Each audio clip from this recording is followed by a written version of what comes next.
ETE Imhotep Seni Senet Ankwasta Jed Uncle Jad Seneb. Dua Henu for listening. And once again, another glorious day. Today is the 13th of Minket. It happens to be the celebration of the Feast of Heka today. Awesome, right? So make sure you celebrate Heka. It just happened to come up. It just happened to fall right there. So today happens to be the Feast of Heka, which will probably be important to you in a minute, but not now, right? So today's program will be on African spirituality created science. Um, Heavy debate going on in the conscious community, not so much outside of there, right? Because it's not everybody knows, as we talked about on the last program, that spirituality is part of psychology, and we'll cover that at the end. We went over what spirit is. We covered it's a part of energy. You can see the incense flowing across, right? You might see me a little wet too. I'm wild right now. And we also know that energy is the first thing that starts the universe. The universe was too hot to have any particles in it, right? So a lot of physicists don't like to admit to that point. They'll say there's a problem with the question. There's no problem with the question. You don't want to say that spirit started the universe. So you go into a rant about antimatter, but let's be clear: when matter is destroyed, antimatter is destroyed. When matter exists, antimatter exists. Spirit, or energy, if you will, is what starts your universe. So we covered these things in the last topic. Today, we're just going to go right to the source, because this should not even be an argument or a debate, or it can be a discussion, because that's good, but it shouldn't be a debate concerning. Um, let's go to the slides. Let me screen share for you guys. Huh? We're going to go into some slides, and then I'll pause in between on occasion as well, just to give you guys some insight and some goodies. But let's begin, huh? Let's get it going. There it is. Now, if my computer crashes, stay with me. I'll have to restart it and come back. I don't think it will today. But African spirituality created science. This is presented by your brother, Asaram Ka, right? Um, let's go. This is one of the statements that starts this whole discussion in the first place. African spirituality is not science, quote unquote. Our brother Asar Imhotep said this statement. Now, let me the brothers saying silly stuff. My man Wujah, who got the pom poms out, get him Asar. But let me be clear. Let me be clear. All off a discussion we had the other day. Garfield had invited me into, him and Brother Fortune, and he had already been set in doing something of this nature.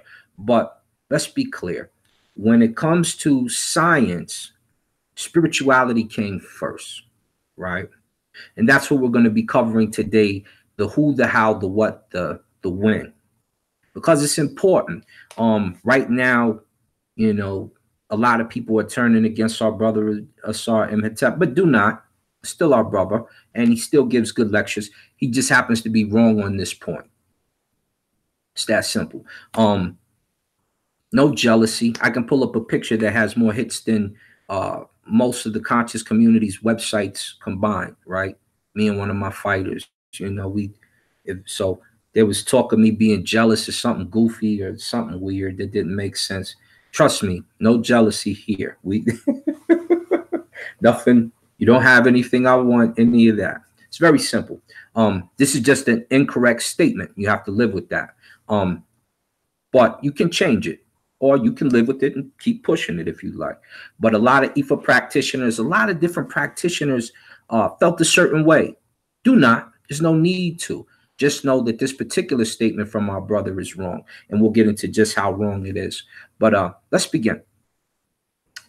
These are the African spiritualists who created science, right? Asar Imhotep is named after one of them. Imhotep, right there, our brother right there, Imhotep. Hesira, another physician, another, and a dentist, and a few other things. We're gonna talk about them. When we talk about the arts and what have you, let me hide this sharing thing here. Get out your way. We have Hekanu and Ata, or Iti, if you will, right? These are your first singers, arts, etc., etc. And then in the far bottom right, you have Sinanmut. All of them cover several different aspects of what you call sciences and arts today. These are the fathers and mothers, and they are spiritualists who created science. We'll see why we say that term in a minute. Let's go further. We don't even need 2 hours or 3 hours to do that, I don't believe either. The original Heka, par sciences, right? I said the original Heka called sciences today were healing and medicine, weights and measures, astronomy and astrology, mathematics and writing. Now, there's two things, right? Astrology and astronomy. Astrology creates astronomy. Scientists actually like the definition of astrology better than they do astronomy. But they got hit with the later because astrology created astronomy. So, and Asar and Imhotep is an astrologer, isn't he? Isn't he?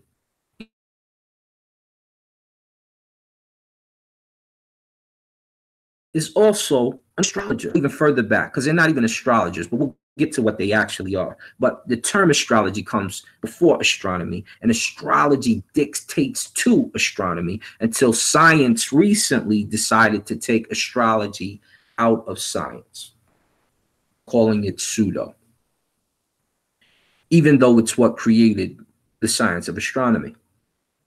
Let's go.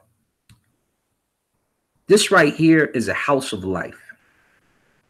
This is a house of life.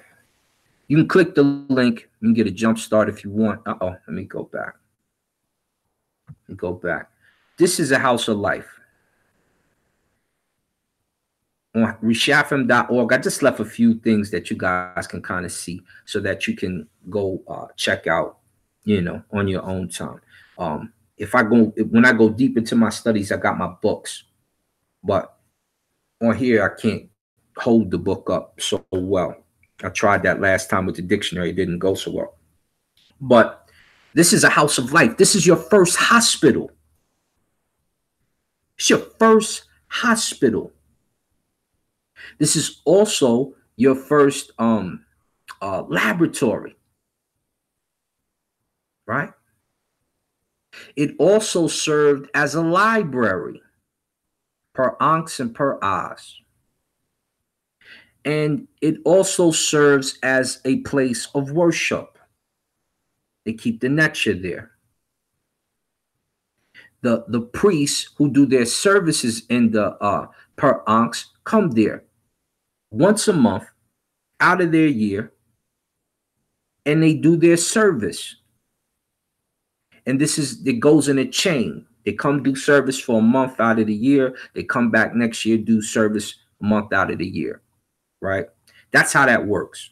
Let me escape out of here for a second and let me stop sharing for 2 seconds. And this way we can, we're just going to go over to the website. This way you can start to see how, how to be interactive with some of the links and what have you, which, helps with the learning. It helps you while you're, listening to us, because you can go to a link and you can go see. It just helps you when you're off time, you get a chance to come back and watch these. Go to the link, right? So let's go to the House of Life, right? Let me just tell you a couple things about the House of Life real quick, just so you know what's going on, right? It's the House of Life are known to have existed at Abdu, Akhmim, Esna, Edfu, Coptos, Memphis, and Aket Aten. The last, the only one to have been identified as such by archaeologists, thanks to Per Ankh's seal impressions on the bricks of the building's wall, and they're usually in the bottom right-hand corner, if I'm not mistaken, and this doesn't say that, but I'm just going off of my memory.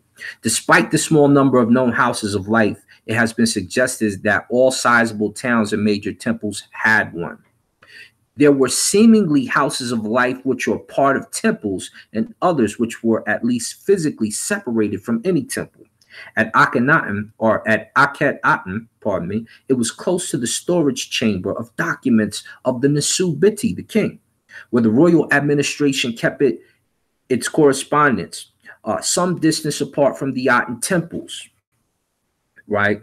And in these houses of learning, we will start to get into who's there, who's learning what, right? Who's getting information from who? It says this is one of the inscriptions. It says, stopping by the king at the chapel of the house of life, which is in the great seat for Amen-Ra, Lord of the thrones of both lands. Heru, who is in Shinut. Heru, Lord of the coat of the house of life. Heru, Lord of the house of life. Sekhmet, who is above the fire cauldron in the house of life. Aset, mistress of magic in the house of life. Khnum, foremost of the house of life. Sheshat, in the temple of Sheshat, the royal soul, Ka, of the Nesu, the pharaoh. Sacrifices for the Necheru, who are in the court of the house of life. All this takes place in the house of life. So you know what kind of building this is. You know what kind of building this is. And you know that it's sacred, it's deified. It's a special place. It's a special place. Not everybody could go to the house of life, right? It was a little turmoil, right? So when we talk about on one of the late period temples, one of the late period Per Ankhs, it said this. It said on the house of the Per Ankh, it says, it shall be very, very hidden. No one shall know it. No one see it. Apart from the sundial, the sun disk that gazes on its secret. The officiating priest shall enter silently, their bodies veiled, so that they shall be protected against sudden death. The Asiatic may not enter. He may not see anything. And that's because there was a war with a particular part of Asia at that time. So this is how sacred the Per Ankh is, right? That's what you should know about the Per Ankh, first and foremost. Now, let's go back to who's in the Per Ankh and what the Per Ankh is for. Like I said, it's a hospital. It's this, it's that, it's the other, it's such and such. It's all that stuff, right? It's all that stuff. It's all of those good things. So let's go back into the presentation and let's see what else is going on in the Per Ankh. Who's in there? Who runs it, right? So click, click, click, click, click. Here we go. The priest in ancient Kemet. These are the people who run the Per Ankh. These are your first scientists, if you will, right? These are the people who control Heka, if you will. So let's be clear. The names of some of these people are not doctor, not nurse. It's called the Hem-Netcher, the servant of God. The females, Hemet-Netcher, servants of God, servants of Netcher, if you will, for those who don't like the term God. The Wab is the pure priest. You have the Winwet Wab, who is the hour watcher and a priest as well. You have the Sanu, the physician priest, who operated on you, as well as these other people who operated on you. You have the Sa'u, the magical priest, who would operate on you, as well as these other titles as well. You have the Hem-Ka, the servant of the spirit. You have the Sim priest. You have the Heri Heb, who you call a mortician or an Ampu priest, but the name is Heri Heb. You have the Nesut Biti, who is also a priest and usually performs the offerings. And where? The Per Ankh, the house of life. And you have a picture of Brother Hesi Ra sitting in the house of life right here. Sitting in the house of life, sitting in there right now. And you see his tools on his back, across his chest. The brother's ready to do work. He's got his candles, his incense. Right? You can see what's on his offering table. We won't get into that right now. These are the priests in ancient Kemet. These are the African spiritualists who perform these tasks upon you. Now, I'm going to stop sharing for a hot second. And let me come out of here. Stop sharing for 2 seconds. And let's talk about some of these brothers, right? Let's talk about some of the stuff they did, right? And these sisters, not leave the ladies out, right? So if you go to, we'll get to Hesi Ra in a minute. We'll get to the different people in a minute. But the book is called The Secret Book of the Physician. Secret Book of the Physician is the book that is used by the physicians in Kemet. But it's not called Physician. It's called Secret Book of the Sanu. And the Sanu would say this before he started, since African spirituality is not science. The Sanu, before any doctors, before any of that stuff exists, he would say this. He would say, "Come to me, O Jehuti, that you may make regulation for me, and that you may make me instructed in your office." This is what he would say. Now you have different oaths, don't you? You have the Hippocrates oath, the Hippocratic oath.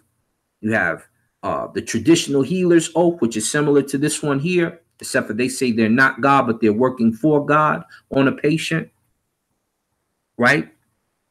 So they all took this oath because they're African spiritualists. Remember, the Hem Ka, servant of your spirit. The Hem Nacher, the servant of nature. Huh? Let's look at some of these brothers. Let's talk about the brother Eri for a second. I'll tell you a quick story. Eri's from the Old Kingdom. He's a physician. He assisted in the Nesut Biti in the palace and carried the titles of Chief of the Medical Corps. So he's the chief. There was an organization of court physicians. They had this is Old Kingdom stuff. Some of his titles were the palace optometrist. He's an eye physician. The palace stomach bowel physician. One understanding the internal fluids, guardian of the anus, colon cancer, etc. He was schooled in internal medicine and specialized in disease of the digestive organs. He's a Hem Ka. There is no doctor at this time. That doesn't exist yet. Let's go to 4th dynasty. Let's look at a dentist, Hesi Ra. He was able to drain the abscess under the molar, the 4th one in particular, they say, using an Avalor process, piercing and draining it out. This is in the 4th dynasty. Dynastic periods, if you don't know, meant the families. That's how they looped them. The families of ancient Kemet that ran or ruled the country at a certain point in time. Not an actuality. But just so you know. 4th dynasty is where they date him back to. Let's go to another unknown brother. Uzahor Resenet. We can call him. Who'd he work for? Darius the First of Persia. Let's talk about Darius real quick. Darius introduced his administration, the Remet Egyptian calendar. He restored the Suez Canal, had a Remet Egyptian among his ranks named Uzahor Rezent, who happened to be a high priest of the Neturret, Nebuchadnezzar. Everybody knows the Neturret, Nebuchadnezzar, in the city of Sais. And in fact, Uzahor's statue is in the Vatican at Rome, with an inscription that gives important details in the history of medicine. So what you use today can be found in the Vatican on Uzahor's statue about medicine you use today. But is he a doctor? No, he's an African spiritualist, right?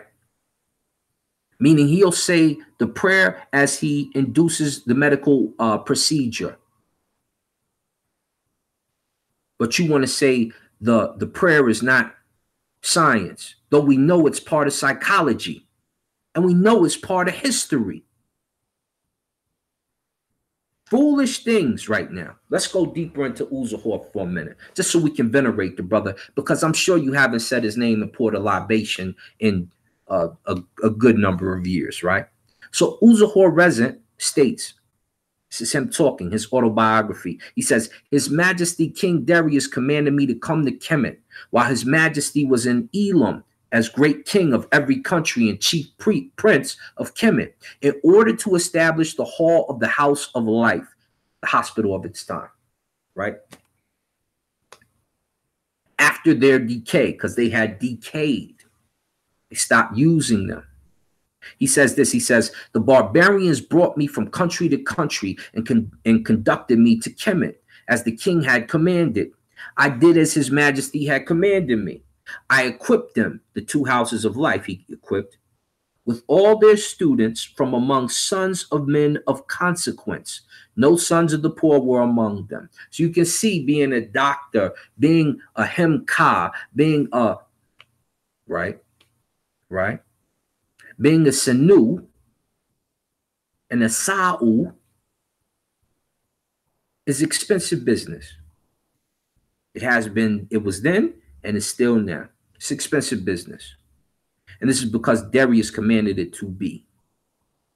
It wasn't back in the day, real far back in the day, but by the time Darius got in control, it was expensive, right? He said, I placed them under the hand of every wise man for all their work. His Majesty commanded to give them every good thing in order that they might do all their work. I equipped them with all their needs, with all their instruments, which were in the writings, according to what was in them, the houses aforetime. His Majesty did this because he knew the value of this art. He's talking about science being an art. He's talking about a physician as art, right? In order to save the life of everyone having sickness, and in order to establish the names of all the Necheru, their temples and their revenues, that their feasts might be celebrated forever. So he did this.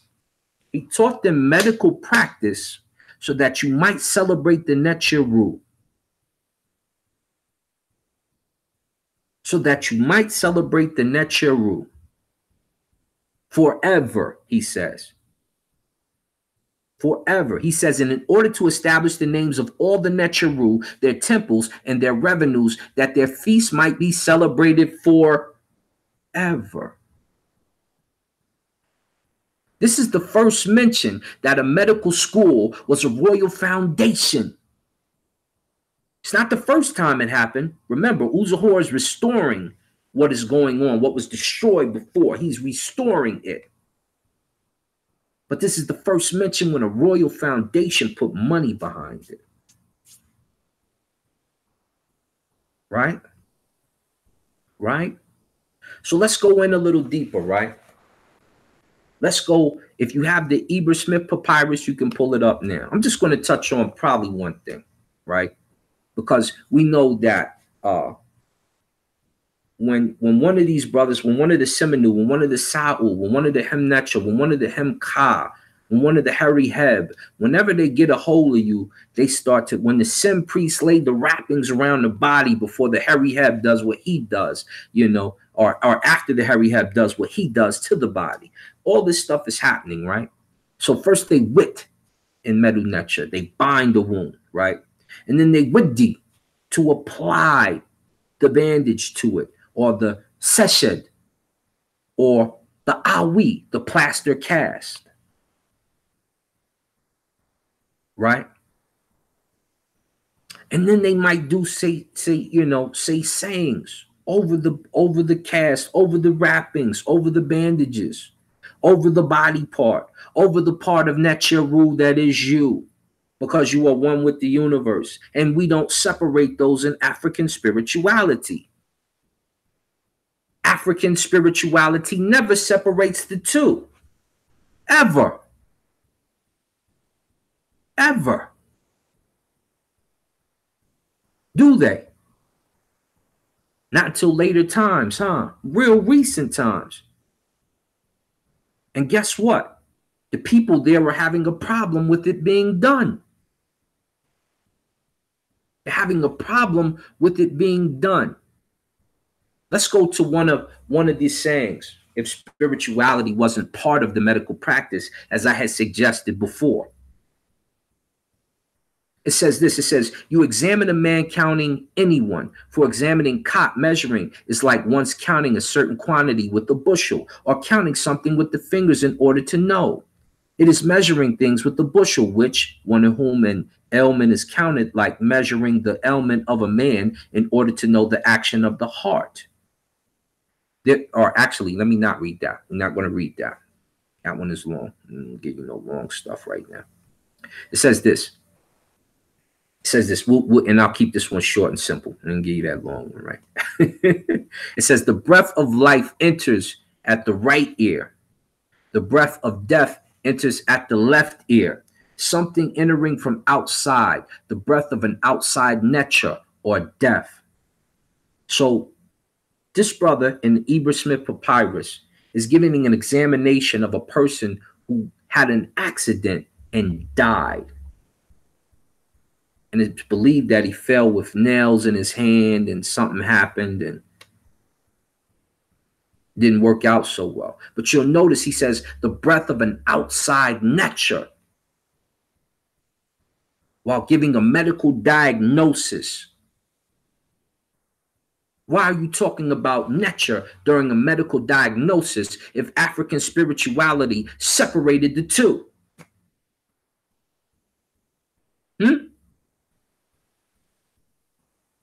You don't know. You don't know. You're just talking. But you need to read before you talk. You need to know, as science says. You need to read in Medu Neter. You need to know before you say, oh, this was such and such. This happened in such and such, right? Let's go to a few more examples. No, Brother Chris, not right now. So let's go to a few more examples. This I'll share my screen on, right? Share the screen. Break it down. Just so you can see some of the information. This is Dr. Sunil Dand. See him right there on the right. Doc thinks. He's talking about Hesi-Ra, the first dentist that we know of, right? And he did a few more things. Dr. Hesi-Ra has the honor of probably being the world's first known documented physician. He lived in ancient Egypt and served under the pharaoh Djoser in Egypt's third dynasty around 2600 BC. You know them dates is messed up. As well as being a doctor, Hesi-Ra was also a government official who held the imposing title Chief of Dentists and Physicians and Chief of the King of Scribes. This title is revealing because it shows that even in ancient Egypt over 4,500 years ago, there was a definite distinction between doctors and dentists. So they show that distinction between a doctor and a dentist. So they have specialties. Don't you think they should have did it for spirituality as well? Don't you think they should have said, oh, you shouldn't do these hymns, blah, blah, blah, blah? No, of course not. Because their spirituality went with their medicine. The difference in culture, which we're going to get to in a minute. According to archaeological evidence from the area around around the ancient Egyptian capital of Memphis, Dr. Hesi-Ra was given a special decorated tomb, indicating that he was held in high regard by the pharaoh. Amazingly, 6 of the original 11 wood panels from his tomb have been preserved, showing drawings in Medu-Neter, or in hieroglyphics. In them, we see him in various different postures and situations, wearing wigs, robes, and carrying different items. No doubt all of the different doctor poses for the day. As with many writings from ancient Egypt, some information about Dr. Hesi-Ra is found preserved on papyrus, the paper-like material used at the time for writing, made from the cypress papyrus plant. His most notable achievement is that he is the first known doctor to speculate on the condition of diabetes, observing that it resulted in frequent urination, which we know is one of the cardinal symptoms of the illness. Considering how long ago we are talking about, we can only speculate about his other health practices, but they were certainly worthy of widespread acclaim from his peers and the royal seal of approval from one of the most advanced civilizations of the time. Now, that's Hesi-Ra. That's Hesi-Ra. Your first known spotting of diabetes from Hesi-Ra, even though he wasn't the first to know that. But the fact that he knew that, and the fact that he was also a Hem-Ka, a servant of the spirit, a Hem-Neter, a servant of, I'm going to say God today on purpose, a servant of God, lets you know, stop separating your African spirituality from science. It's not something we do. It's not something we do. It's not what we do. I'm gonna talk to the panel in a minute. I can't see y'all right now. I'm gonna get to y'all in a second though. But let's keep going. Let's go down a little further, right? Let's get into it. Let me share again. Let me hold on. Let me pull up another thing. I wanted to pull up the sister. Where's my sister at? Because most women don't know about the sister, right? That's not it. Let me get the other one. Okay, let me get out of Hesi-Ra real quick. We're gonna pull up the sister. Where's she at? I think this is it here. Let me see. That's you. That's not her.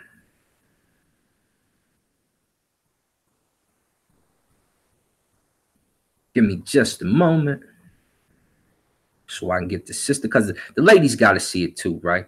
We talk about the guys all day, but the ladies got to get their comeuppance.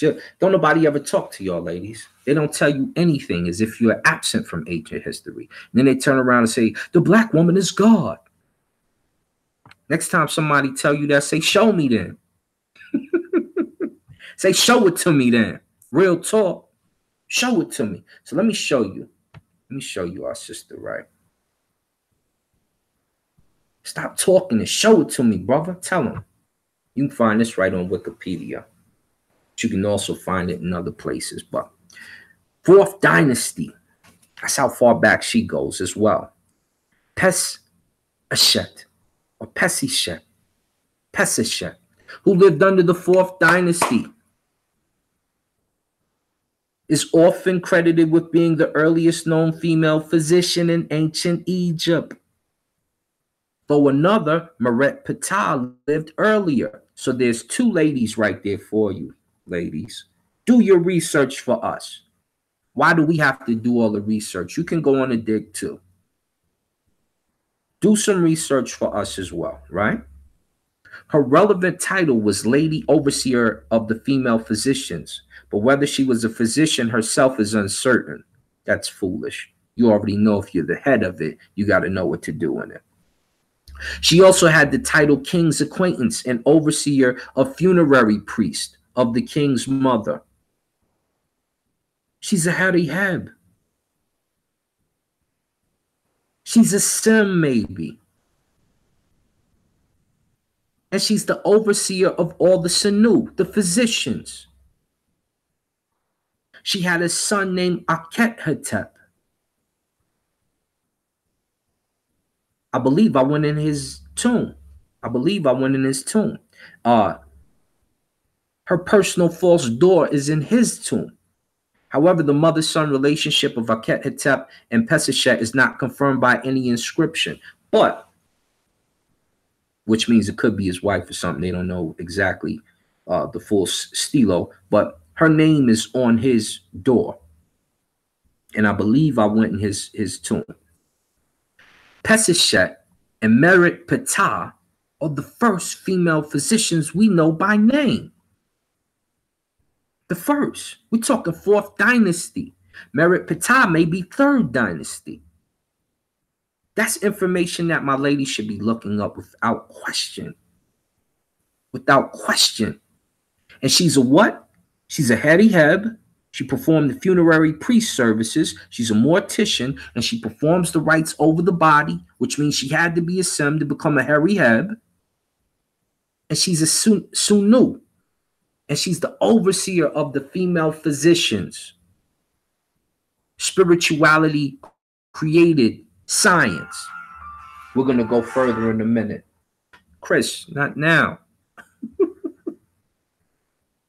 Pesishet, say her name. Pour libation. Merit Ptah, say their names. Pour the libation. I'm sure they've been looking for cool water for quite some time.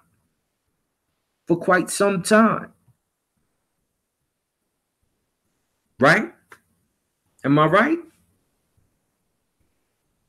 We're gonna go we're gonna go deeper. We're gonna go deeper today. Let me see. Before we go, let me pull up the presentation again. Let's get back into the presentation, right? I'm hopping off script just because it's necessary, man. It's necessary to right the wrongs when you disrespect the Aku like that.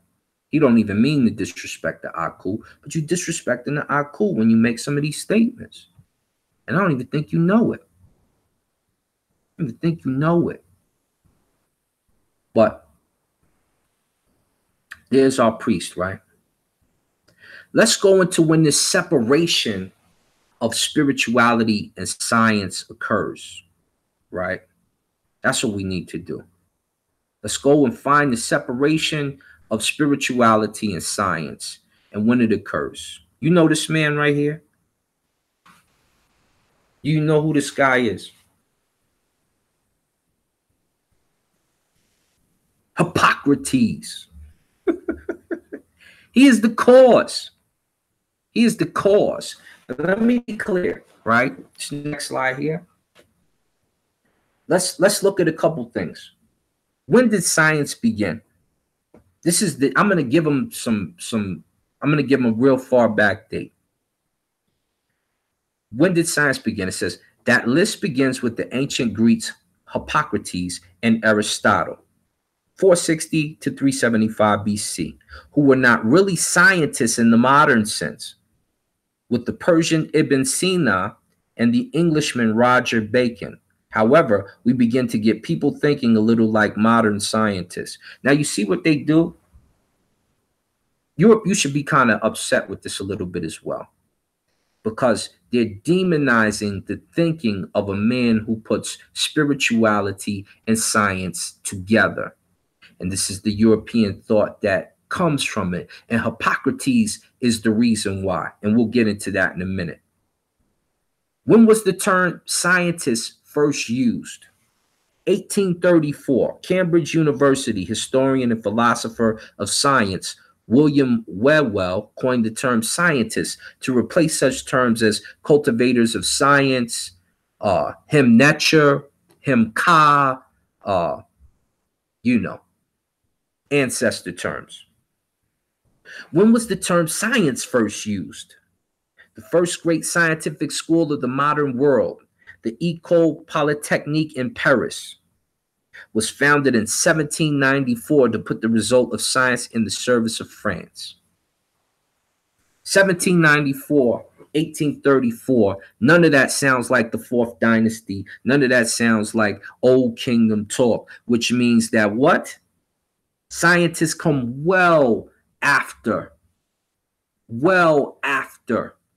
the Him-Ka, who created science in the first place. Now, what science will do is tell you that there's science in ancient Egypt. There's science in ancient Greece. But they're not scientists. They're not scientists. Spiritualists performing Heka, right? The Himnecher performs Heka, which becomes a scientist performing science later on. The spirituality is not separate in Africa, as people claim it is. The spirituality is part of the science. It's the psychology used by the physician, the Sanu, in ancient Kemet, in ancient Africa. This is why the medicine man is pissed off at you right now. Because you disrespect his craft, but you use his foundation to create something you call science today. Respect his craft. If you respected his craft, we wouldn't have this discussion in the first place, would we? Would we? Now I'm going to stop sharing for a second.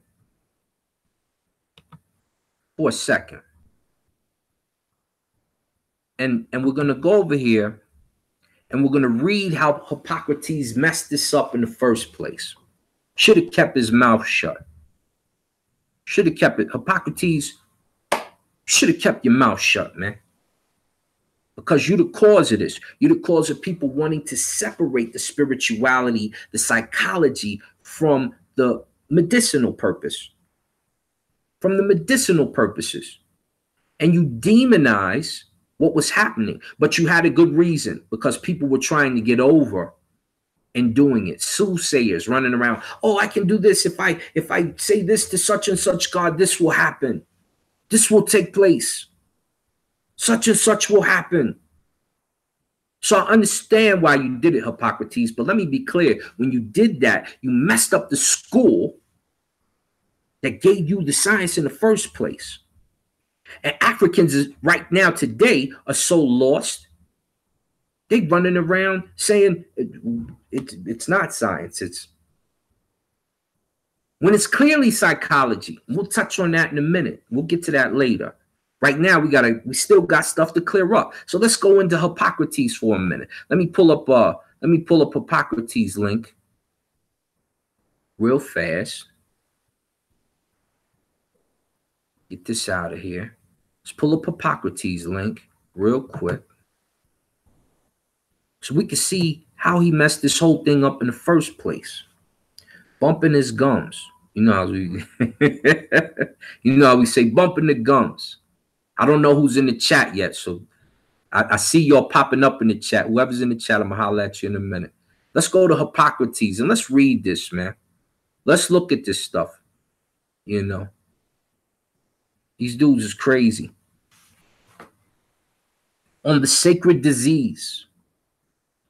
Like I said, Hippocrates had a good reason, but you messed up because they jumped on what you did and demonized anybody who talks about psychology, spirituality. Let's go. It says, it is thus with regard to the disease called sacred, it appears to me to be no wise more divine nor more sacred than other diseases, but has a natural cause from the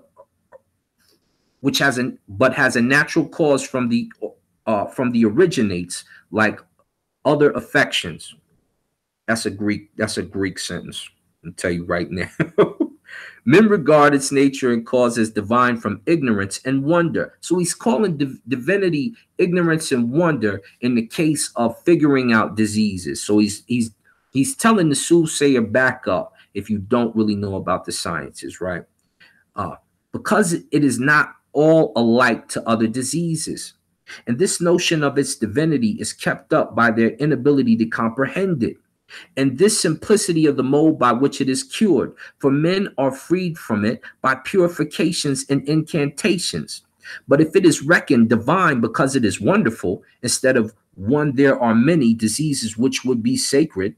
For, as I will show, there are others no less wonderful and prodigious, which nobody imagines to be sacred. The quotidian, tertian, and quartan fevers seem to me no less sacred and divine in their origin than this disease, although they are not reckoned so wonderful. And I see men become mad and demented from no manifest cause, and at the same time doing many things out of place. And I have known many persons in sleep groaning and crying out, some in a state of suffocation, some jumping up and fleeing out of doors, and deprived of their reason until they awaken, and afterward becoming well and rational as before, although they may be pale and weak. And this will happen not once, but frequently. And there are many and various things of the like kind, which it would be tedious to state particularly.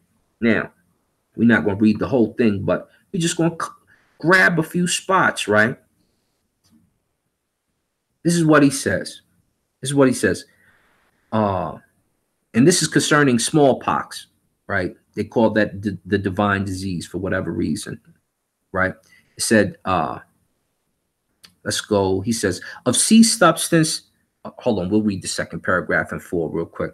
It says, they who first referred this malady to the gods appear to me to have been just such persons as the conjurers. So he's like I said, he's talking about the soothsayers, purificators, mountebanks, and charlatans now are, who give themselves out of being excessively religious and as knowing more than the other people. So he's saying these soothsayers pretend like they know more than other people concerning a particular disease.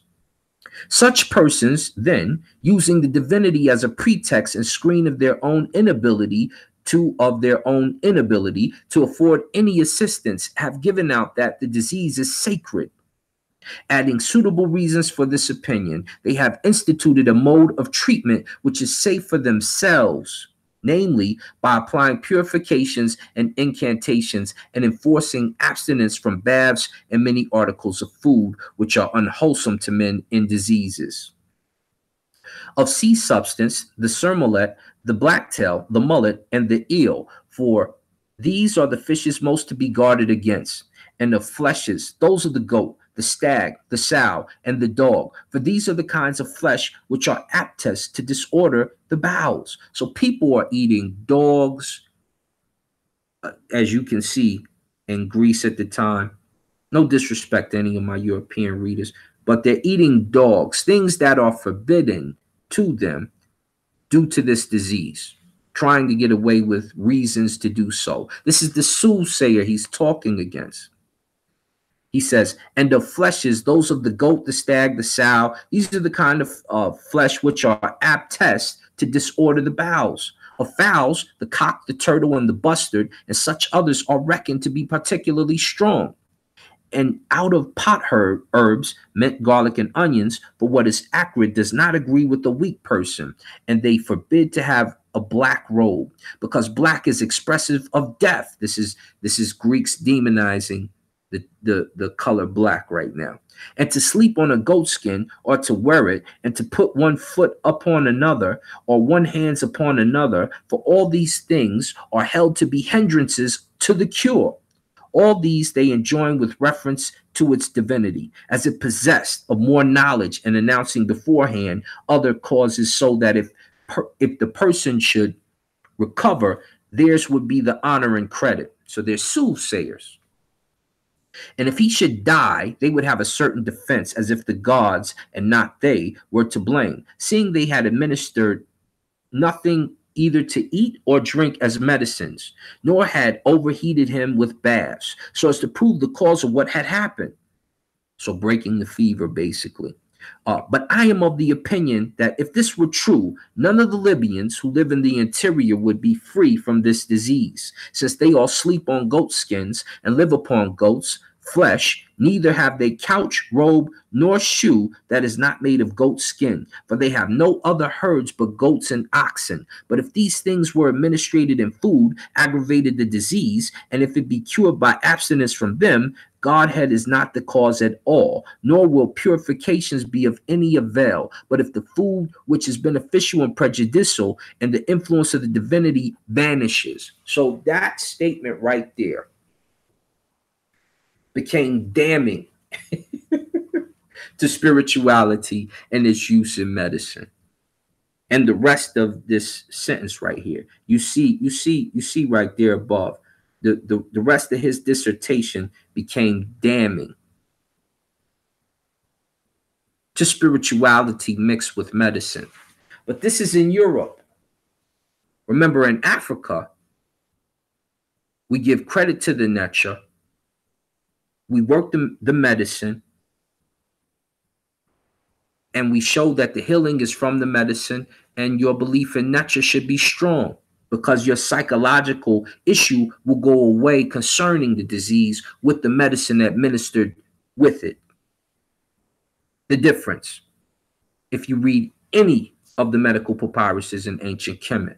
But this is why Hippocrates demonized giving credit to the divine with curing or the disease itself. They were saying the disease was divine itself. And it wasn't. It's not a sacred disease. It was smallpox. But he had to check the soothsayer who was running around promoting nonsense. He learned his craft from his African brothers. So he still said the spells during his deliverance of medicinal properties. Simple as that. Simple as that. And Greece at the time did not separate spirituality from its science. And neither does Africa. And nor should they. But you should separate yourself from a soothsayer who has no abilities in medicines or any of the sciences, because they'll try to take credit for something that they do not do. Now, let's go a little further. Let's go back into our presentation, right? Still sharing? No, let me get to the share. Share a little more. Sharing is caring today. We're going to, let's go further. Let me open it up.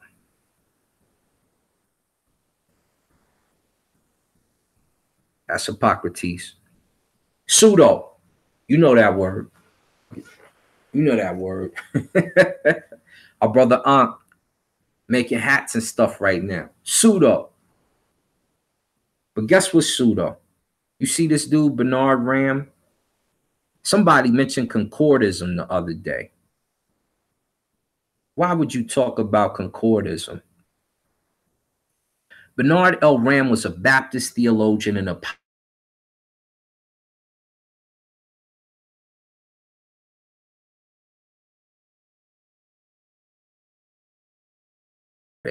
and the term concordism, which he came up with, which was wrongly used against him,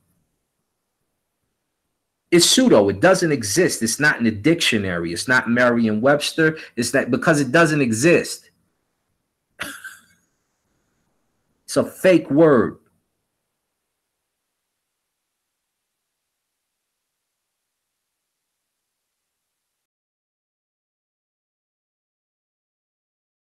Let's click the link. It's a pseudo word. It doesn't exist. Anybody who uses the term concordism, say you Baptist. You a Baptist. Straight up and down. Straight up and down. Let's call him a Baptist. Say, get out of here, Baptist. Science in the Bible. The word concordism is found in neither Merriam-Webster nor the Oxford English Dictionary. It is often used in contemporary works dealing with origins derived from the word concord, meaning a state of harmony. Huh? So they tried to demonize him on that word. What they didn't want to do is use his other term, progressive creation, because he's a creationalist. You see the term right there. Progressive creation. And that's because he believes there's a creator of the universe, right? He believes that he believes a few different things that the church were a little upset about. One, the universe is alive. The universe is alive, which we all know that by now, if you know science. All right. So that's one thing. This is a fake word. Anybody who uses concordism, say, stop it, you Baptists. Please, my Baptist preacher, knock it off. We don't move like that. Tell them just like that. Just like that. Say, stop it, you Baptist dude. You little Baptist dude. The other thing, let's go back, huh? Let's go back. Say, little Baptist dude, stop talking to me about that craziness, man. We're not Baptists. Come on, Mouse. The other thing. You see this dude right here? Let me make sure this thing is sharing, right? Let me make sure we sharing. Yeah, we still sharing. Good. Let's go again. Bring my PowerPoint. Here we go. You see this dude right here? Brian Andrew Dunning.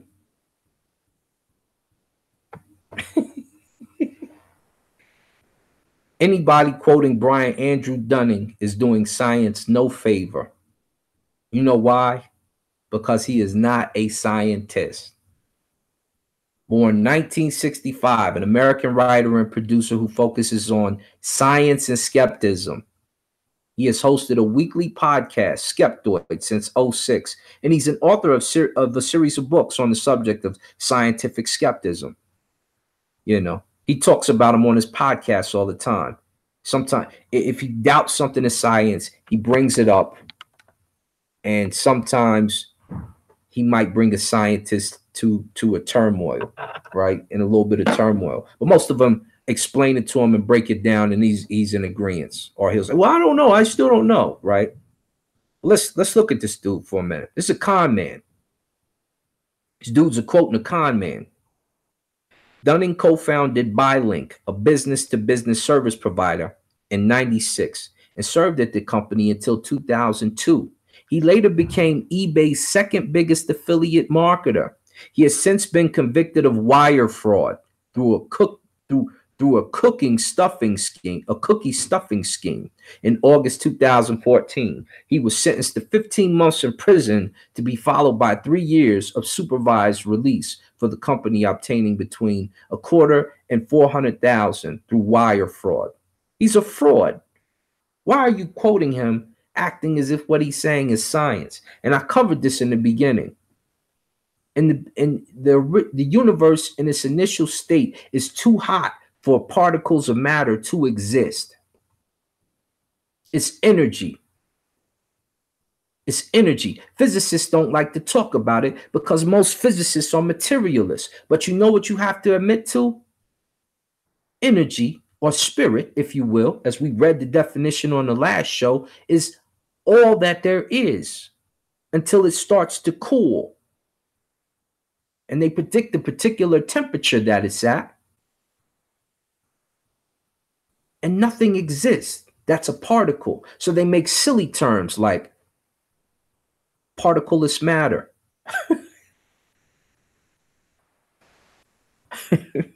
Matterless particle. That's a silly term. Just say it's energy. You don't want to say the universe is spirit. You don't want to say that energy permeates through every piece of matter in the universe. But guess what? The energy comes first. As it cools, matter forms. Thus the noon.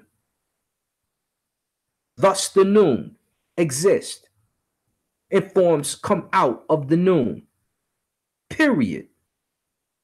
Don't listen to Brian Andrew Dunning. Anybody using concordism is a Baptist. You're a Baptist. Let's listen to guys like this. Dr. Mabel Magobi. Let me give him his credentials, right? You got two links up here. Follow the links, right? Dr. Mabel Magobi is a senior academic and a founder of the psychology program at Monash, South Africa. He holds an MA in psychology. Huh? Let's see if a psychologist agrees with what our brothers keep saying over and over. Is African spirituality science? Yes or no? Simple question, right? Let's see what the brother says concerning. Let me get out of here. Let me stop sharing real quick, right? 2 seconds. So we can go to my brother's page and see what's really popping. You see I done came down on the floor. I'm in my comfortable mode right now. Huh? Because we about to end this out. About to close it down. Close it down. What we can't have is the nonsensical running around, man. That's out, man. Ain't nobody going for that. Ain't nobody even, please. We're not entertaining silly thoughts like that. Where is it at? It's my man here. I think this is it right here. Let me see. Nope, these are the oaths. Let me go back again.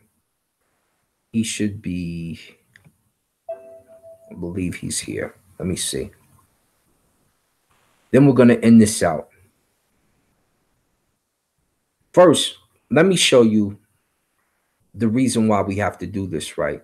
Because it's causing damage in the African communities to those who created traditions for you in the first place. But those who created science initially, the spiritualists, is causing an issue for them right now. When you demonize what they brought for you in the first place. So I'm going to just give you a quick, this is from one of the books, Healing Makes Our Hearts Happy, Spirituality and Cultural Transformation. The brother Jewel Honasi from the Kuku people, he says this.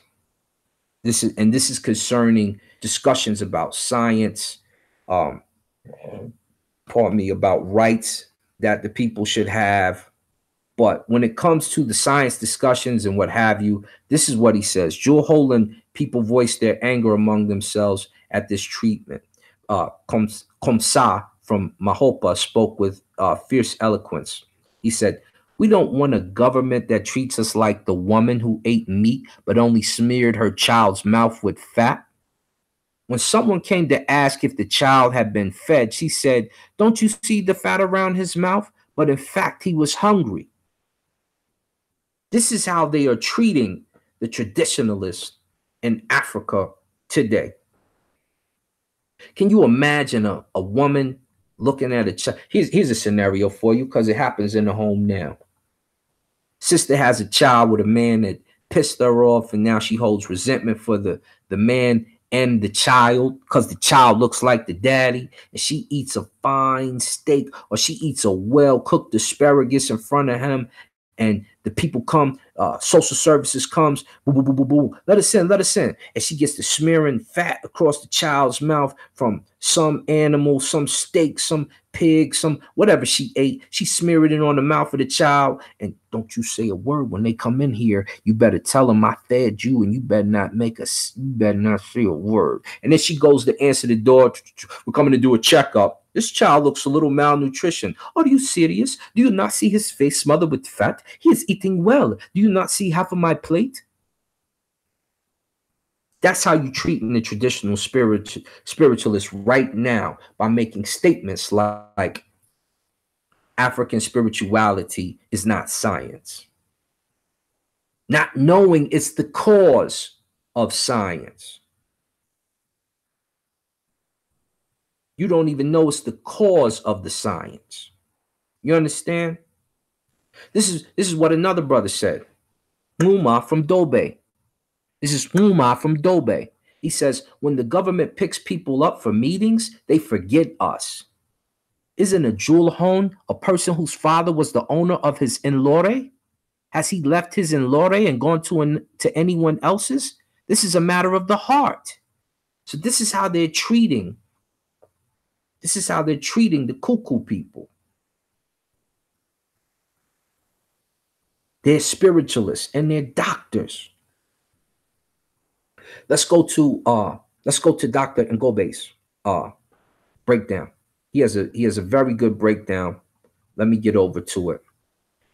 Because he's going to tell you in his own words as a psychologist who grew up around the African spiritualists, what you are doing and what this is doing when you make this mistake and you disrespect the African spirituality and try to deem it not science.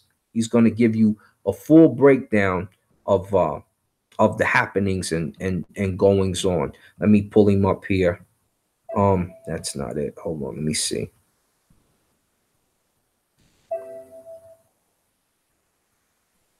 Let me pull it up for you real quick, just so you can. We're not going to read the whole paper, but we do want to touch on. You got to touch on people from their sources, right? You got to get the source. So let me pull it up here. Dr. Mabo McCoby, if you're not familiar, get familiar, right? And I'm going to pull up his article. Shining star for you to see what your life can truly be. Here we go. Once I pull up this article, I'm going to touch on a few things and end it out. But we need to look in depth at what this is doing, because it's causing harm, which is why I even tackled the situation in the first place. It's been harmful to your people for a while now. It's time that you understand what you're saying when you repeat these harmful phrases about your culture, right? And for my Europeans who embrace the atheism or whatever, understand what you're doing to your original culture. All because Hippocrates had to break down a couple soothsayers who were pretending to know science, who were pretending to know Heka, who were pretending to be Sanu. Pretending. That's who that was directed to. Let's go. Healthcare in Africa is an emotive and complex issue that needs to be thoroughly investigated throughout the African continent.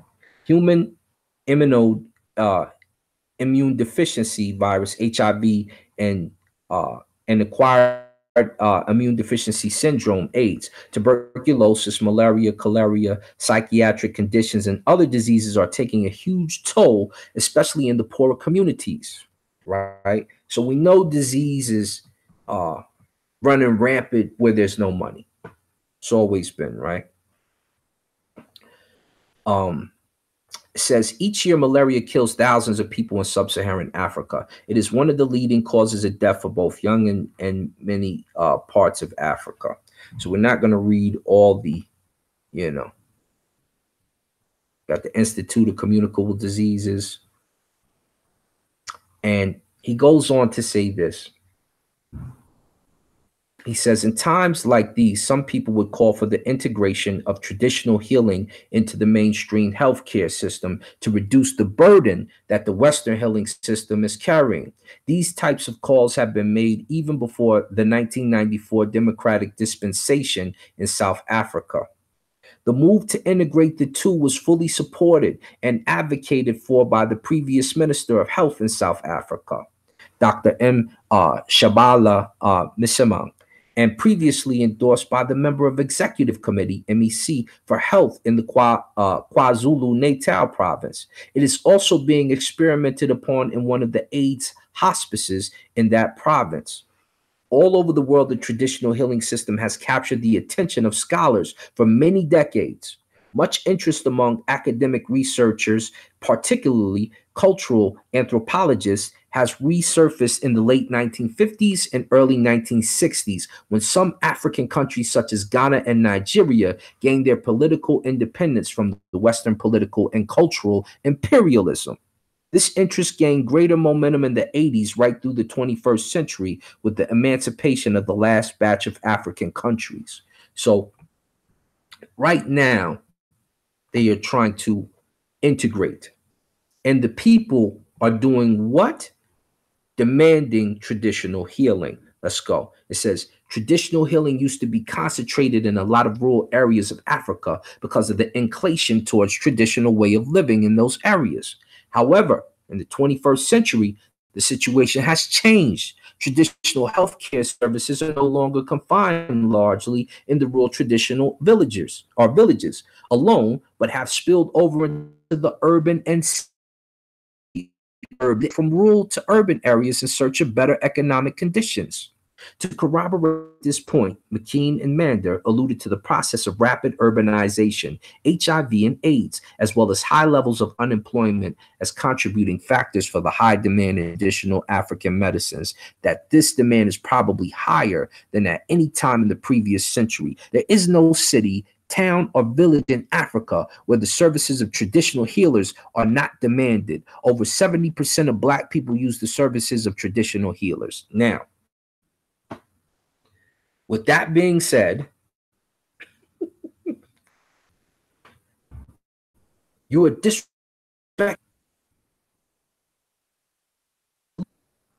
the ways of before because they know medicine creates the medicine of today. So once they know what's in the medicine of today and see where they got it from, they can go to the medicine of before and get it through natural methods and not have to deal with the side effects of some of the new methods with things in them that shouldn't be in them in the first place. United States has a huge opioid problem right now, don't they? Don't they? Western medicine integrated with African medicine can be awesome. It can be awesome.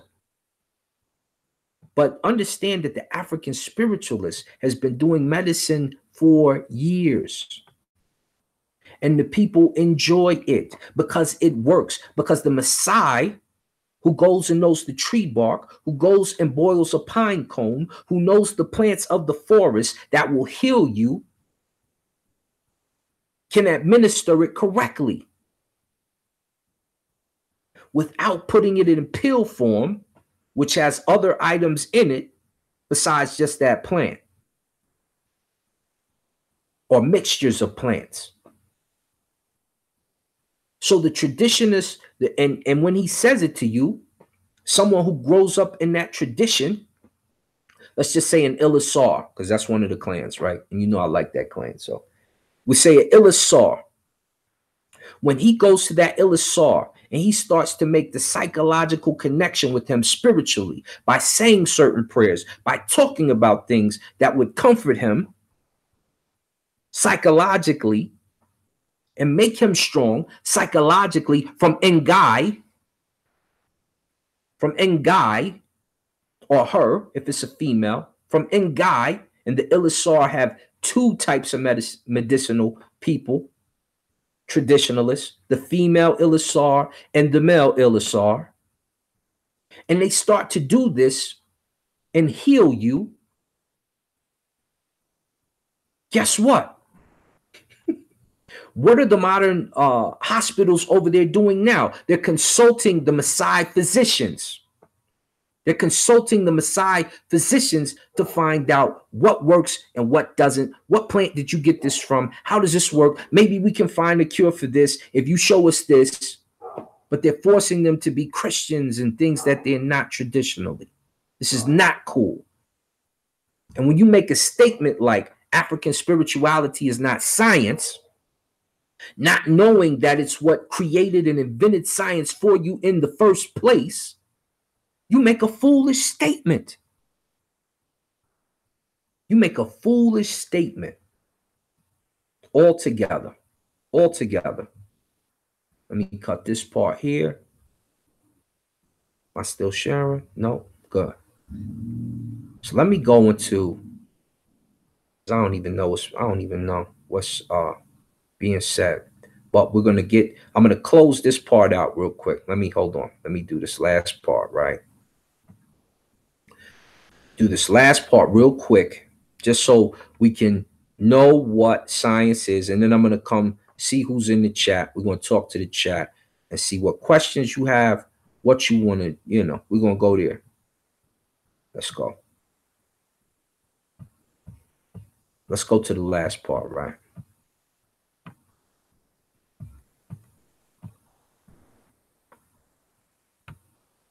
Skip past these parts real quick. Just make this real simple for you. Practical psychology and the 8 intelligences.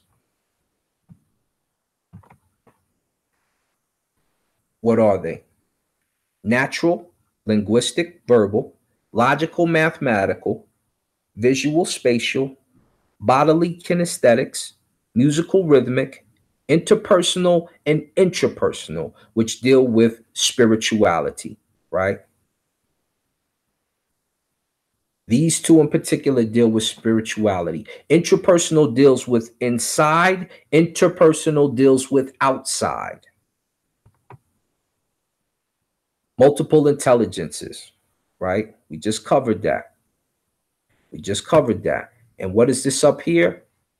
Careers in psychology. And once you learn a behavior, for the behavioralists, these are some of the learning styles that you may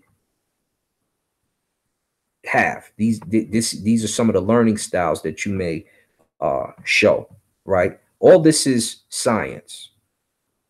All this is science. So let's do this. In case anybody, I'm going to do it one more time for them, in case anybody acts as if they do not know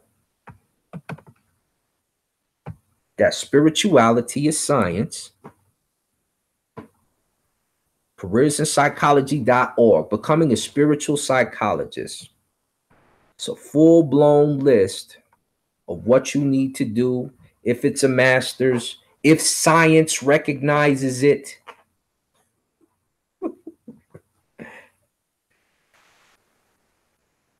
You understand? If it's recognized by science. Because when you're dealing with people's behavior, you're dealing with psychology and spirituality, psychology, sports psychology, industrial and organizational psychology, child and development psychology, criminal psychology, because you're dealing with the psyche of the mind.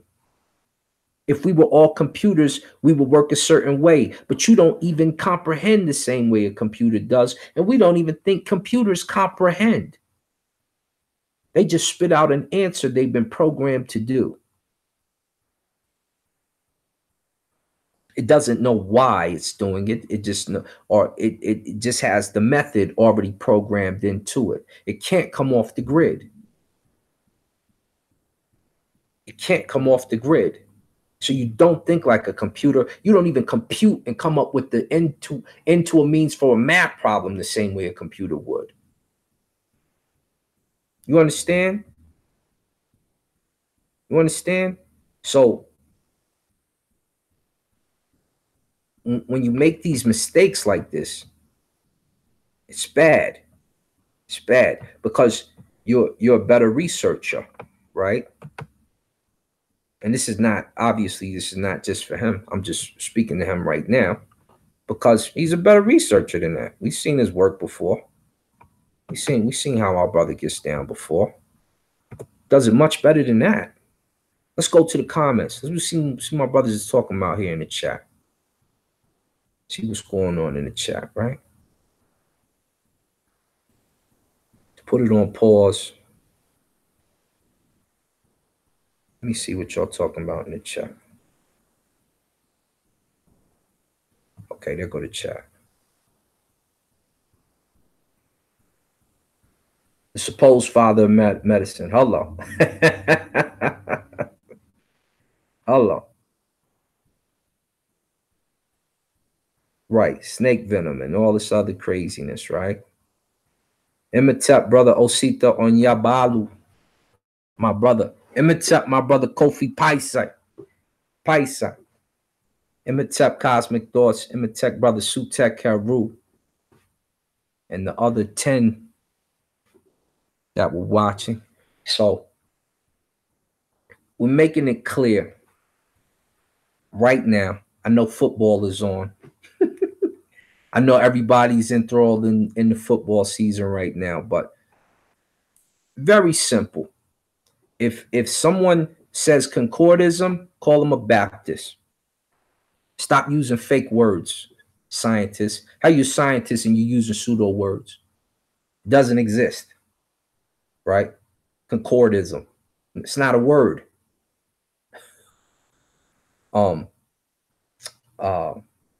What else do we want to say? We want to say, don't use Brian Dunn.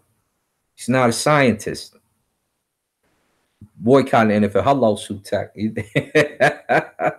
But you know this thing will get up to like 200 something views. 100 to 200 views, right? But not for the live generally. Not for the live. They come back later and touch on it later. So you got guys using pseudo terms calling it science. You got guys saying the universe was not energy. The universe started as energy. Energy is a byproduct of matter. You can't get the matter until the energy cools off. That's how the universe started. Nobody wants to admit that in physics because you have to admit to spirit. Everything that you see has energy on it. It is energy itself. Imitep, brother Jerron Towns. So you can't, it's not like you can avoid these. This is science. This is science. So you can't get around certain things. It's not possible to get around certain things scientifically, right? And let me be clear, before there was a science, the servant of the soul is who taught Heka to you, what you call science today. What you call science today. Science has a definite date. Scientists have a definite date. Heka first.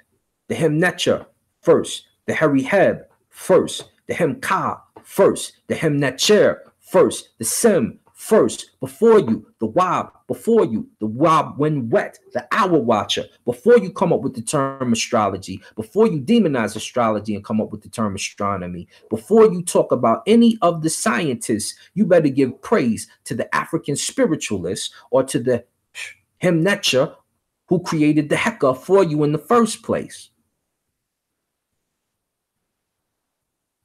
Simple as that. And before you go, because you're named after an African spirit, Imhotep is named after Imhotep, who was a Winwed Wab, who was everything I just named. We looked at